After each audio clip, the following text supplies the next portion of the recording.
Hello everyone, कैसे हैं आप लोग। आशा करते हैं अच्छे होंगे। तो आज हम इस वीडियो में आपको जो कक्षा 10 है उसका चैप्टर नंबर 2 बहुपद बताने वाले हैं। क्या बताने वाले हैं? बहुपद के बारे में बताने वाले हैं। और इसका जो चैप्टर बहुत इंपॉर्टेंट है, यहाँ से क्वेश्चन आता है बोर्ड एग्जाम में। तो सबसे पहले समझते हैं जो इंट्रोडक्शन, इसके बाद बहुपद के बारे में समझ लेंगे। क्यों? क्योंकि डायरेक्ट अगर हम क्वेश्चन पर जाएंगे तो क्वेश्चन नहीं बनेगा। क्वेश्चन बनाने से पहले हमको क्या करना पड़ेगा, इसका जो मेन टॉपिक है उसको समझ लेंगे, ताकि हम आगे जो वीडियो प्रश्नावली बनाएंगे उसमें कभी भी दिक्कत ना हो। तो सबसे पहले समझते हैं बहुपद क्या होता है। तो देखो, बहुपद, बहु मतलब होता है ज्यादा और पद मतलब होता है संख्या, यानी कि एक से ज्यादा जब पद हो ना, बहुपद एक से ज्यादा पद, उसी को बोलते हैं बहुपद। ठीक है, एक से ज्यादा पद को बहुपद बोलते हैं। अब देखो यहाँ पर हम दिए हैं कि बहुपद दो चीजों से मिलकर बनता है, एक होता है चर और एक होता है अचर। अब चर में क्या आ जाता है? X Y Z T U V A B C D E F G H. ठीक है, तो जो हो जाए जिसका मान बदलता है, ये याद रखिएगा, जिसका मान हमेशा बदलता है वो हमारा होता है चर, और जिसका मान नहीं बदलता है, जैसे अचर हो गया 2 - 5 8 1/2 √3 100 1000, ये सभी जो संख्या में है ना, ये सब हमारा अचर आ जाता है। क्या होता है? अचर हो जाएगा। यहां तक समझ गए होंगे। बहुपद यानी कि एक से ज्यादा पद को बहुपद बोला जाता है। बहुपद दो चीजों से मिलकर बना है, एक चर और एक अचर। चर किसको कहते हैं? जिसका मान बदलते रहता है, A B C D E F G H I J K L M N O P Q R S T U V W X Y Z, ये हमारा चर वैल्यू होता है। और अचर वैल्यू क्या होता है? जिसका मान नहीं बदलता है, जैसे 2 - 4 - 3 6 8 1/2 4/5 √3 100, ये सब क्या होता है? अचर वैल्यू होता है। तो अचर समझ गए। अब इसमें हम समझेंगे बहुपद चैप्टर में बीजीय व्यंजक क्या होता है, बीजीय व्यंजक के बारे में समझेंगे। तो बीजीय व्यंजक तो कुछ निश्चित चर, यहां पर देखिए चर लिखे ना, कुछ निश्चित चर तथा अचर, चर तथा अचर राशियों के योग, अंतर, गुणन, भाग इत्यादि के संयोग से बने पद को बीजीय व्यंजक कहते हैं।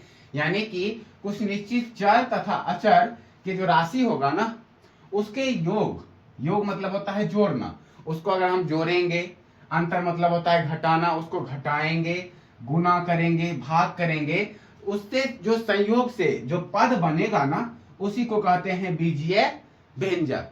अब बीजीय व्यंजक जितने, यानी कि सभी बीजीय व्यंजक बहुपद नहीं होंगे, सभी बीजीय व्यंजक बहुपद नहीं होते हैं। बहुपद होने के लिए कुछ नियम होता है, कुछ रूल होता है, तो वो रूल फॉलो कीजिएगा तभी वो बहुपद होगा। तो देखिए, तो जैसे हम बीजीय व्यंजक बताए, तो 2 और x², ये 2 क्या है? हमारा अचर वैल्यू है ना, अचर। और x², x क्या है? हमारा चर वैल्यू है। तो 2x² क्या हो गया? बीजीय व्यंजक हो गया। जैसे 2x² + 3x, तो इसको जोड़िए या यहाँ पर घटाइए, कहते हैं ना, जोड़ने, घटाने, गुना करने पर, भाग करने पर जो संयोग से जो पद बनता है उसी को कहते हैं बीजीय व्यंजक कहा जाता है। अब इसमें आते हैं बहुपद। तो बहुपद होने के नियम जो है, बहुपद कब होगा, तो हम बताएं ना, सभी बीजीय व्यंजक बहुपद नहीं होते। तो बहुपद कब होगा? तो ऐसे बीजीय व्यंजक को बहुपद कहते हैं जिसमें चर राशि का घातांक एक धनात्मक पूर्णांक हो। चर राशि का घातांक, घातांक का मतलब होता है पावर, पावर उसका किसमें होना चाहिए? धनात्मक होना चाहिए, ये नहीं कि ऋणात्मक में हो, धनात्मक पूर्णांक होना चाहिए, तभी वो क्या होगा? बीजीय व्यंजक होगा। पहला तो ये कह रहा है। दूसरा कहता है कि पदों की संख्या निश्चित होनी चाहिए, यानी कि उसको हम गिन सके, इन्हें कि जैसे ईटीसी दे दिए इत्यादि डॉट डॉट डॉट लगा दिए, यानी बहुत सारा पद, नहीं, ऐसा नहीं होना चाहिए। कि पदों की संख्या निश्चित होना चाहिए कि एक लिमिट तक, जैसे 4 5 10 गिन लेते हैं ना, 100 है तो गिन लेंगे, 200 है तो गिन लेंगे, और डॉट डॉट डॉट लगा देंगे तो अनिश्चित हो जाता है। तो पदों की संख्या क्या होनी चाहिए? निश्चित होनी चाहिए, तभी वो होगा बहुपद। और तीसरा होता है कि प्रत्येक पद में चर राशि का गुणांक एक वास्तविक संख्या होना चाहिए। तो वास्तविक संख्या चैप्टर 1 पढ़े होंगे, यानी 10th में जितना हम कुछ पढ़ेंगे ना, वो सब वास्तविक संख्या ही होता है। ठीक है, तो एक वास्तविक संख्या होना चाहिए। अब देखो इसका एग्जांपल दिए, जैसे x² + 5x, तो यहाँ पहला रूल जो है क्या? चर राशि का घातांक एक धनात्मक पूर्णांक होना चाहिए। तो x² का घातांक क्या है? 2 है, धनात्मक पूर्णांक है, तो ये हमारा क्या हो गया? ये हमारा हो गया बहुपद x² प्लस 5x। अब देखो 5x है ना, तो x का घातांक कितना, सॉरी x का गुणांक कितना है, 5 है। तो यहाँ देखेंगे कि संख्या निश्चित है, 1 2 संख्या निश्चित है, प्रत्येक पद में चर राशि का गुणांक एक वास्तविक संख्या है, ये हमारा क्या हो गया, बहुपद हो गया। ये भी 5x² माइनस 3x² प्लस 7 है, तो x² का घातांक कितना है, घात कितना है, धनात्मक पूर्णांक है, 2 है। और हमारा पद निश्चित है, 1 2 3 यानी पद निश्चित है, तो ये हमारा सब क्या हो गए, बहुपद हो गए। तो ये सब आप नोट कर लीजिएगा, एक अच्छे कॉपी में रफ बना लीजिएगा, ठीक है। अब आगे आपको बताते हैं, नोट करते जाइएगा, बहुत इंपॉर्टेंट है। आगे बताते हैं कि बहुपद के प्रकार, बहुपद के कितने प्रकार होते हैं, उन प्रकारों के बारे में समझेंगे। फिर नेक्स्ट आ जाएंगे अगले वीडियो में, आपको बताएंगे कि प्रश्नावली 2.1 से क्वेश्चन कितना बनाना, कैसे बनाना, ठीक है। तो इसको नोट कर लीजिए अच्छे से, ठीक है। अब हम बहुपद समझ गए, अब बहुपद के प्रकार के बारे में समझते हैं। तो बहुपद 3 प्रकार के होते हैं। बहुपद कितने प्रकार के, 3 प्रकार के। एक होता है एक पदी बहुपद, दूसरा द्विपदी और तीसरा होता है त्रिपदी। तो यानी एक पदी बहुपद जिसमें केवल एक पद हो, जिसमें केवल एक पद होते हैं, उसको बोलते हैं एक पदी बहुपद। जैसे x² कितना पद है, एक पद है, 5x 7y minus 5x minus 7y minus 3x 2x, इन सब में देखते हैं तो एक पद है, सिर्फ क्या है, एक पद हमारा है, तो इसको बोलेंगे एक पदी बहुपद। और दूसरा है फिर द्विपदी बहुपद, तो जिसमें 2 पद होते हैं, द्विपदी हो गया। जैसे x² प्लस x कितना पद है, तो एक पद ये और एक पद ये, तो 2 पद हुआ, तो ये हो गया हमारा द्विपदी बहुपद।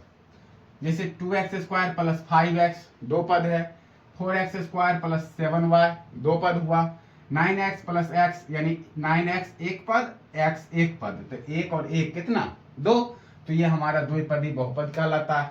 तीसरा आते हैं त्रिपदी बहुपद, जिसमें 3 पद होते हैं, जिसमें कितने पद होंगे, 3 पद होंगे। जैसे x³ प्लस 2x² प्लस 2, तो 1 2 3 पद है ना, ये कहलाते हैं त्रिपदी बहुपद। 2x² प्लस 3x प्लस 7 1 2 3, तो त्रिपदी बहुपद हो गए, आप लोग समझ गए होंगे अच्छे से। अब आते हैं, एक होता है शून्य बहुपद, यहाँ लिखे है ना, आप लोग इसे भी याद रखिएगा। शून्य बहुपद क्या होता है, जिसमें चर की घात कितना हो, शून्य हो, 0 हो, उसी को बोलते हैं शून्य बहुपद। जैसे संख्या लेते हैं 6, तो 6 का घात कितना होता है, 0, 6 के घात में हमेशा 0 रहता है। कोई भी संख्या लेते हैं ना, नंबर लेते हैं, तो उसकी घात हमेशा क्या होती है, 0 रहती है, तो वो हमारा कहलाता है शून्य बहुपद। अब आते हैं बहुपद के शून्यक, मेन पॉइंट यही है। बहुपद के शून्यक क्या होता है, शून्यक को मूल बोला जाता है। अब शून्यक जो होता है, जैसे हम समझिए एक बहुपद लिए हैं 7x प्लस 5, तो यहाँ x का घात कितना है, x का घात 1 है, x का घात क्या है, 1 हुआ, तो बहुपद भी इसका क्या, शून्यक कितना होगा, शून्यक भी 1 होगा, जितना घात होता है उतना उसका शून्यक होता है। जैसे अगर द्विघात रहता, 2 घात वाला अगर बहुपद रहता है तो 2 शून्यक होता, लेकिन 1 घात वाला बहुपद है, तो इसको बोले, इसमें 1 शून्यक होगा। कैसे, अब देखिए बताते हैं आपको। जैसे है 7x प्लस 5 बराबर 0 कर लिए। अब 7x प्लस का 5 बराबर कुछ सट गया तो माइनस का 5, और x बराबर क्या आ गया, -5/7। अब x बराबर आ गया हमारा -5/7। अब यही x का वैल्यू यहाँ पर अगर डाल दिए तो 0 जब आ जाएगा तो वही हो गया शून्यक, वही हो जाएगा क्या, शून्यक। अगर 0 नहीं आएगा तो शून्यक नहीं कहलाएगा। जैसे हम रखते हैं 7 और x का मान क्या रखेंगे, -5 है ना, -5 और बटे में 7 और प्लस 5। अब यहाँ से देखो 7 7 कट गया, क्या बच गया, -5 प्लस 5, तो माइनस प्लस माइनस यानी 0, तो 0 आएगा तभी वो क्या होगा, इसका शून्यक होगा। तो 0 आया ना, तो इसका शून्यक क्या है, 1 शून्यक होगा। तो समझ गए आप लोग, शून्यक इसका कितना लिख रहा था, -5/7, और जब x का मान यहाँ रखे तो ये इसका निकल गया 0। अब इसमें समझते हैं कि रैखिक बहुपद। तो रैखिक बहुपद किसे कहेंगे, जिसका घात 1 होता है उसको बोलते हैं रैखिक बहुपद। जैसे 2x - 3, इसमें देखो x का घात कितना है, 1, यानी कि चर का घात 1 होना चाहिए। चाहे x y z a b c d चर जो है उसका घात 1 होगा तो वो हमारा कहलाएगा रैखिक बहुपद। ऑब्जेक्टिव क्वेश्चन पूछता भी है y प्लस √2। अब y का घात कितना है, 1 है, 1 छिपा हुआ है, तो यानी y प्लस √2, तो ये हमारा हो गया रैखिक बहुपद।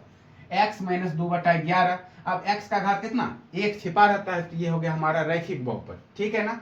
उसी में आते हैं द्विघात बहुपद, जिसका चर का घात कितना होना चाहिए, 2 होना चाहिए। जैसे 2x² + 5, अब देखो x का घात कितना है, 2 है, चर का घात हमारा 2 है, तो ये हमारा कहलाएगा द्विघात बहुपद। यहाँ भी चर का घात कितना है, 2 है, द्विघात बहुपद। √5x² चर का घात कितना है, 2 है। फिर यहाँ 4z² चर का घात कितना है, 2 है, ये हमारा हो गया द्विघात बहुपद।